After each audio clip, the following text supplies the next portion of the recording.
The Wild Swans. Reading. Brothers and sisters share a special bond.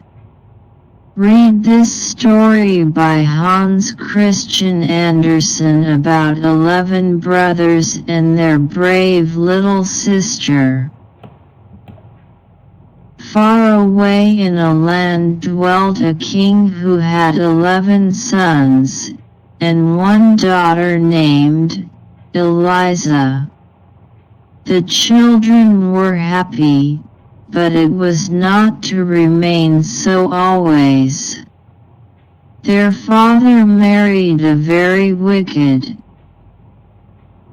queen who did not love the children at all. The week after the wedding, she sent little Eliza to a peasant and his wife in the country. The wicked queen then turned the 11 princes into wild swans. They flew away through the windows of the palace, to the forest beyond.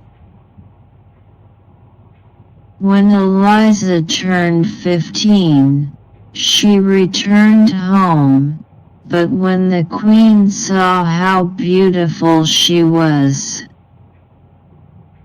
she grew jealous of her. The wicked queen rubbed Eliza's face with walnut juice, till it was quite impossible to recognize the beautiful princess. When her father saw Eliza, he declared she was not his daughter. Sorrowfully, she left the palace, and walked the whole day over fields and moors, till she came to a great forest with a river running through it. Eliza walked by the river. She kept walking along the banks of the river, till it merged into the open sea. When the sun was about to set, Eliza saw 11 white swans with golden crowns on their heads flying towards the seashore. Soon all of them landed near her. As soon as the sun disappeared under the water, the feathers of the swans fell off, and 11 beautiful princes, Eliza's brothers, stood in front of her. She uttered a loud cry and sprang into their arms. How happy the princes were to meet their little sister again. "We brothers," said the eldest, "are under the wicked queen's spell. We fly about as wild swans as long as the sun is in the sky, but as soon as it sinks, we recover our human shape. I must help you to break this spell," said Eliza. They spent the whole night weaving a net. In the morning, Eliza sat in the net, and the swans picked it up with their beaks, and flew up. As the sun rose higher, Eliza saw before her a range of mountains with shining masses of ice on their summits. After flying for a long time, they landed near a cave. That night, Eliza prayed earnestly for help. A fairy appeared before her. "Your brothers can be released," she said. "Can you see the stinging nettles in my hand? They grow upon the graves in a churchyard. You must gather them, break them to pieces with your hands and feet. They will become flax, from which you must spin and weave 11 coats with long sleeves.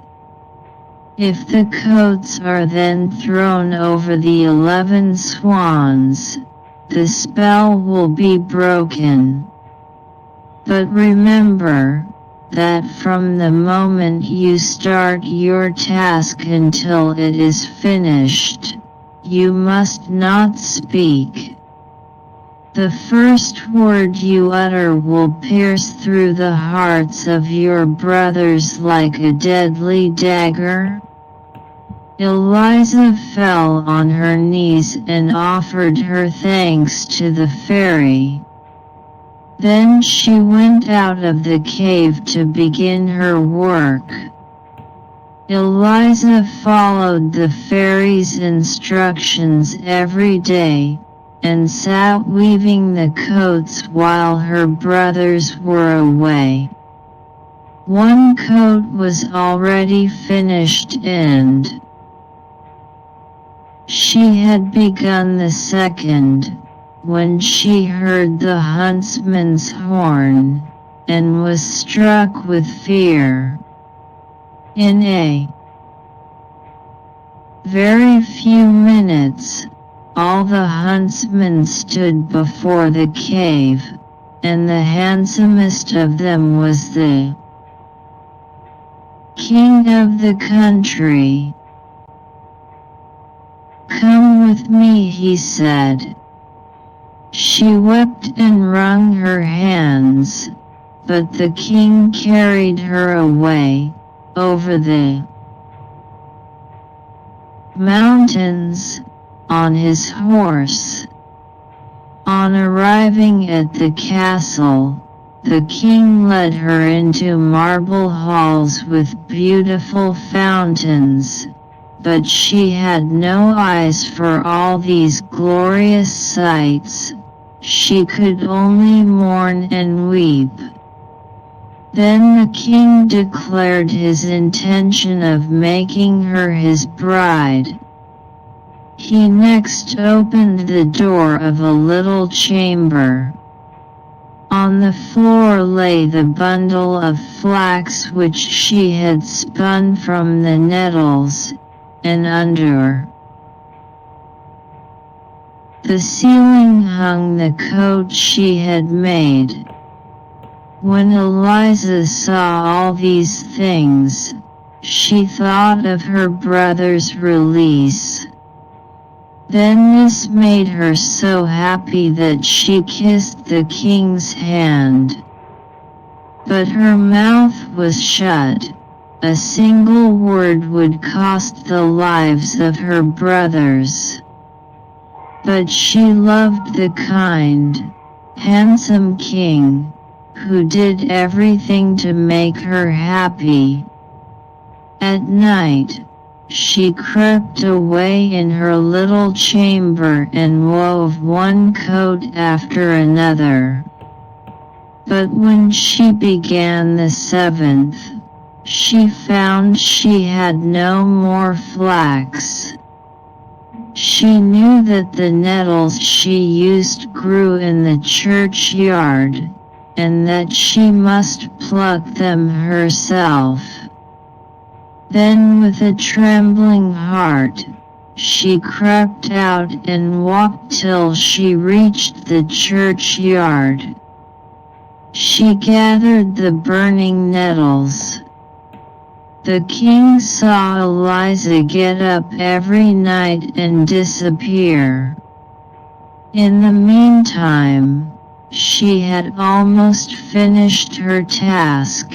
Only the last coat was needed, but she had no flax left, and not a single nettle.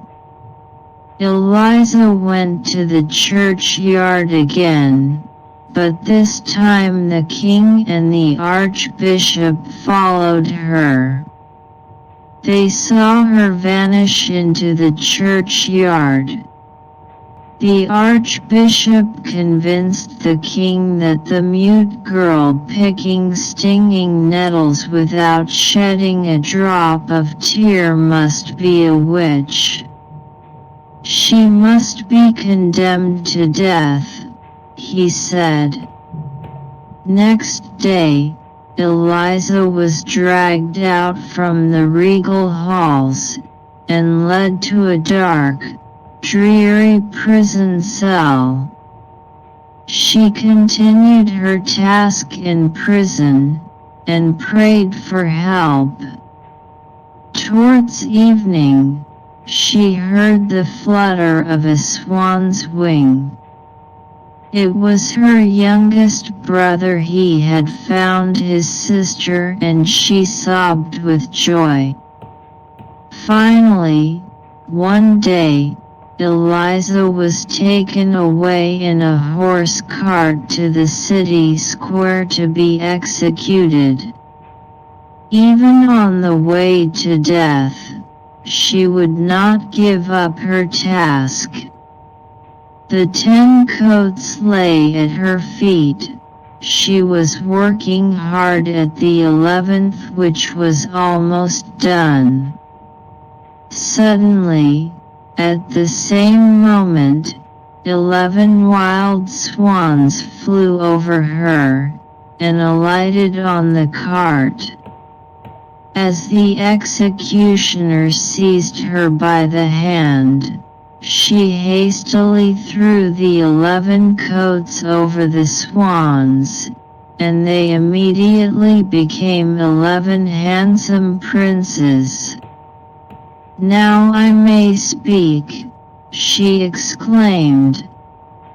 "I am innocent." "Yes, she is innocent," said the eldest brother, and then he narrated all that had taken place ever since they were laid under a spell. All the church bells rang on their own. In the end, the procession returned to the castle. The king married the beautiful Eliza, and they lived happily ever after.